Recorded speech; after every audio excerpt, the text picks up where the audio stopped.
दरभंगा शहर के बड़ा बाजार स्थित स्वर्ण व्यवसायी के यहां दिन दहाड़े बंदूक की नोक पर सुबह 10:30 बजे डकैती की घटना को अंजाम दिया गया था। डकैती करने के बाद अपराधी 20 राउंड फायरिंग करने के बाद वहां से भागने में सफल हो गए थे। दिन दहाड़े अपराधी द्वारा इस घटना को अंजाम देने के बाद भागने के क्रम में सड़क पर हाथों में बंदूक का डर दिखाते हुए वहां से फरार हो गए थे। लोगों में इतनी डर बन चुकी थी कि लोग अपराधियों के सामने जाने की हिम्मत तक नहीं कर पा रहे थे, जिसकी वजह से लूटे हुए जेवर को लेकर वहां से अपराधी बड़ी आसानी से भाग निकले। इस घटना के बाद लगातार सरकार और पुलिस प्रशासन पर उंगलियां भी उठना शुरू हो चुकी थी। इस घटना को लेकर बार बार लोग यही कहते हुए नजर आ रहे थे कि ये घटना पुलिस की लापरवाही की वजह से घटी, क्योंकि घटनास्थल से 200 से 300 मीटर की दूरी पर पुलिस तैनात रहा करती थी। घटना के दिन भी सूचना मिलने के बाद पुलिस को पहुंचने में लगभग 30 मिनट का वक्त लग गया। हालांकि बाद में देर होने की वजह जाम को बताया गया। इस घटना के बाद लगातार पटना और दरभंगा के साथ साथ विशेष जांच टीम इन अपराधियों की तलाशी में जुट गई। लगातार चल रही छापेमारी के बाद पुलिस को सफलता हासिल होती गई। वहीं दूसरी तरफ शनिवार को एसएसपी बाबूराम ने प्रेस वार्ता का आयोजन कर मीडिया को जानकारी देते हुए बताया कि सीसीटीवी के फुटेज एवं गुप्त सूचना के आधार पर घटना को अंजाम देने हेतु घटना की योजना बनाने एवं बाहर से आए अपराध कर्मियों का आश्रय देने वाले स्थानीय अपराध कर्मियों के संबंध में सूचना प्राप्त होने पर गठित टीम का द्वारा दिनांक 11/12/2020 की रात्रि में मंडल लॉज मदारपुर एवं बैली पोखर मौलागंज के इलाके में छापेमारी कर कुल 7 अपराध कर्मियों को गिरफ्तार की गई।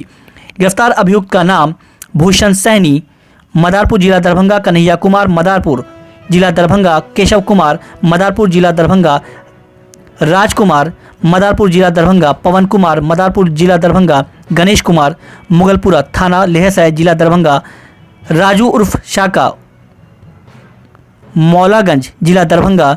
गिरफ्तार अभियुक्तों के पास से बरामद सामान 1 देसी कट्टा, 2 कारतूस, 200 ग्राम गांजा, 20 पत्ता नशे की गोली, घटना में उपयोग किए गए पल्सर मोटरसाइकिल, घटना में उपयोग किए गए 5 मोबाइल सेट बरामद की गई है। आइए आपको सुनाते हैं कि प्रेस वार्ता का आयोजन करने के बाद मीडिया को और क्या कुछ जानकारी एसएसपी बाबूराम ने दी। को सबसे बड़े लूट कांड का आपने उद्भेदन किया, पूरा मामला क्या और कैसे आप लोगों ने इसका पूरा उद्भेदन किया? ये 9 तारीख को दरभंगा में बड़ी बाजार में एक ज्वेलर के यहाँ बड़ी लूट की घटना हुई थी।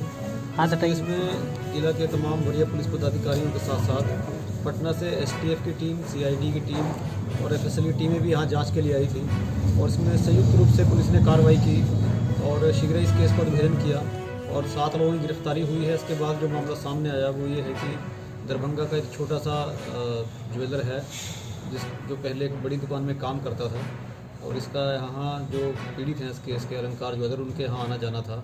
1 साल पहले इसने अपनी दुकान खोल ली छोटी सी और उसके बाद ये आना जाना और बढ़ गया और इसकी नज़र उस बड़ी दुकान पे थी। इसने अपने साथियों के साथ मिलकर इस पूरे लूट की घटना को इसने प्लान किया और जयनगर से कुछ अपराधी को अपने यहाँ बुला के बगल में कमरे में किराए पे रखवाया। इसके बाद जब इनकी योजना कामयाब नहीं हुई, इसके बाद इन्होंने अपने पड़ोस के ही एक अन्य लड़के की मदद से हाजीपुर के एक बड़े गैंग हैं जो इस तरह की घटनाओं को अंजाम देने में शातिर है, उस गैंग को यहाँ आमंत्रित किया और पिछले 1 महीना से उस गैंग के लोग यहाँ आए, कई बार रेकी की और 9 तारीख को उन्होंने इस घटना को अंजाम दिया। उद्भेदन में हम लोगों को काफ़ी हद तक जो हमारे स्थानीय गुप्तचर हैं, सीसीटीवी कैमरा पूरे ज़िला में और ज़िला के बाहर भी जो लगे हुए हैं, उनकी फुटेज से और टेक्निकल इन्वेस्टिगेशन के दूसरे तरीक़ों से मदद मिली और हम लोगों ने 3 दिन के अंदर इस केस का उद्भेदन किया। इस केस में 7 लोग अभी गिरफ्तार हुए हैं। दूसरे ज़िला के कुछ अपराधी हैं, वहाँ पर छापामारी के लिए टीमें गई हुई हैं।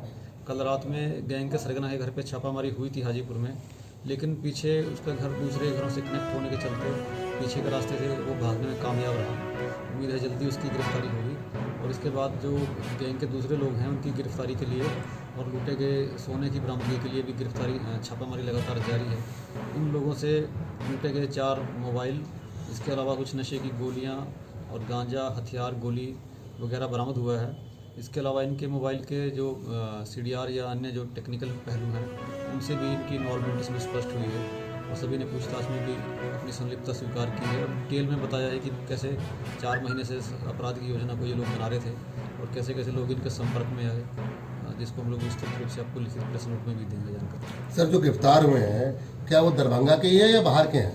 7 लोग जो गिरफ्तार हुए हैं ये दरभंगा शहर के ही हैं 7 लोग। इसमें जो एक मुखिया सरगना है जो सुनार का काम करता है वो है, उसका एक अपना कर्मचारी है, इसके अलावा उसके पड़ोस के कुछ और लोग हैं जो इस घटना में शुरू से ही प्लानिंग में इन्वॉल्व हैं। पूर्व से आपराधिक इतिहास भी है इन लोगों का। जो बाहर के जो अपराधी हैं दूसरे ज़िलों के, उनका लंबा चौड़ा आपराधिक इतिहास है। खासकर जो हाजीपुर का गैंग है उसने धनबाद में, रांची में और अन्य कई जगहों में इस तरह की घटनाओं को अंजाम दिया है। पूर्व से कई कांड में वो लोग वांछित हैं, पुलिस को उनकी तलाश में। जो जयनगर का अपराधी है वो भी कई बार चोरी और आर्म्स एक्ट के केस में जेल जा चुका है। और यहाँ दरभंगा जिला के जो लोग हैं इनका आपराधिक इतिहास हम लोग पता कर रहे हैं। हालांकि इनका कोई बहुत बड़ा आपराधिक इतिहास नहीं है, लेकिन आरंभिक पूछताछ में सामने आया है कि सभी लोग आवारा हैं और नशा करने के क्रम में ही इन्होंने ये इस तरह की योजनाओं को बार बार डिस्कस किया। दरभंगा का लाइनर कौन है? दरभंगा में यहाँ पर एक लाइनर हैं जो सुनार का काम करते हैं। उन्होंने मुख्य रूप से लाइनर की भूमिका निभाई। लूट का आकलन हो पाया? लूट का आकलन कितने का अभी? वो तो एफआईआर में जो दर्ज कराया गया है 11 किलो के करीब सोना है और कुछ कैश है। और इसके बाद में क्योंकि ये लोग योजना बनाने में थे, जो अपराधी बाहर से आए उनको ठहरने का, खाने का इंतजाम इन्होंने कराया, पूरे शहर की दुकान की रेकी कराई, लेकिन जो लूटने के बाद जो अपराधी सामान ले गए उसमें इनको अभी तक हिस्सा नहीं मिला है। सर ये बताइए कि सोना कितना रिकवरी हुआ अभी तक? सोना अभी तक रिकवरी नहीं हुआ, उसके लिए टीमें लगी हुई हैं और उम्मीद है जो लोग यहाँ घटना करके दूसरे जिला में भागे हैं उनकी गिरफ्तारी के साथ जल्दी सोना की भी रिकवरी होगी। लूट का क्या नेपाल चला गया सोना की बिहार में ही है? देखिए अभी तो हम लोग बहुत स्पष्ट रूप से नहीं कह सकते हैं, लेकिन जो अपराधी इस घटना को अंजाम दिए हैं उनमें से अभी किसी के भी नेपाल भागने की सूचना नहीं है या कहीं बाहर जाने की सूचना नहीं है। इसलिए हम लोगों को उम्मीद है कि अभी सब कुछ आसपास के जिला तक ही सीमित है। सर हाजीपुर में इससे पहले जो लूटपाट हुई थी उसमें बताया गया था कि इस तरह की घटना दरभंगा में भी हो सकती है, तो क्या लगता है कि वही? नहीं, ये दूसरा गैंग है। उस गैंग के बारे में भी हम लोगों ने छानबीन की है, लेकिन ये एक डिफरेंट गैंग है। जिस तरह से अपराधी सब अपराध को अंजाम दिया और आप बता रहे हैं कि लोकल है, इनका अपराध में संलिप्तता पहले से नहीं रही है, तो जिस तरह से इन्होंने घटना को अंजाम दिया सीसीटीवी फुटेज में लग रहा है फिल्मी अंदाज में इन्होंने किया, तो कितने तो पूरे साथी लग रहा है कि पूरे एकदम ट्रेंड है बाकायदा। ठीक है लाइनर ने काम किया, लेकिन जिस तरह से घटना को उन्होंने अंजाम दिया वो अपने आप में लगता है कि ये जो गैंग इसमें इन्वॉल्व है, जिसका सरगना का नाम मैंने बताया है और जो हाजीपुर का गैंग है, ये काफ़ी प्रोफेशनल गैंग है। इसने इस तरह की कई बड़ी बड़ी घटनाओं को पहले भी अंजाम दे चुका है। तो लूट की घटना को इन्होंने दिन दहाड़े क्यों करना चाहा? ऐसी पूछताछ में कोई बात रात में भी कर सकते थे, शाम में भी कर सकते थे। इनका तो जो पहले का इतिहास है इस गैंग का, वो इस तरह से ही इसी शैली में ये लोग अपराध करते हैं दिन दहाड़े। क्या सर दारूभट्टी चौक पर जो घटना घटी थी डकैती, क्या इसमें उन लोगों की भी संलिप्तता थी? नहीं, अभी तक उसका कोई लिंक ऐसे नहीं मिला है। हालांकि एक तथ्य ये जरूर है कि जो मास्टरमाइंड है, जो सुनार का काम करता है, वो उस घटना के समय पर जो बाकरगंज में अन्नपूर्णा ज्वेलर्स है उनके यहाँ वो कामगार के रूप में काम करते थे, जो एकदम विक्टिम के ठीक सामने की दुकान है। उस बिंदु पे भी हम लोग जांच पड़ताल कर रहे हैं। सर यहाँ पर इतनी दवाइयाँ रखे हुए हैं, किस काम के लिए? दवाई अपने नशे के लिए या दूसरे के लिए? ये अभी तक जो जानकारी हम लोगों की आई है, ये सब शाम के टाइम पे अपने मोहल्ला के आसपास जो अबेंडेंट जगह है, तालाब है, उसके किनारे बैठकर ये लोग गांजा और नशा की गोली का सेवन करते हैं। हो गया, थैंक यू। चलिए।